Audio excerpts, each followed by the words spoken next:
শীত তো চলেই গেল, প্রায় অনেকটাই গরম পড়ে গেছে। আমরা যারা শহরে থাকি তারা কম বেশি গরমের অনুভবটা পেয়ে গেছি। আজকে সকালবেলা ঘুম থেকে উঠেই সর্বপ্রথম আলু ভাজিটা বসিয়ে দিয়েছিলাম। একটু রুটি করব। ওই যে প্রতিদিনের রুটিন বলতে পারেন। রুটির সঙ্গে আলু ভাজিটা সবাই পছন্দ করে, তবে আমার বাসায় সবথেকে বেশি পছন্দ করে ডিম দিয়ে রুটি। যাই হোক, প্রতিদিন এক খাবার খেতে তো আর ভালো লাগে না, আর যে কোনো খাবার প্রতিদিন খেতে খেতে একঘেয়েমি লেগে যায়, বোরিং বোরিং ফিল হয়।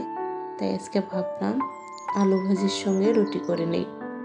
আর সকালবেলা আলু ভাজিটা করে সবথেকে বেশি উপকার যেটা হয়েছে সেটা হচ্ছে আমার দুপুরবেলা একটা রান্না করলেই হয়ে যাবে।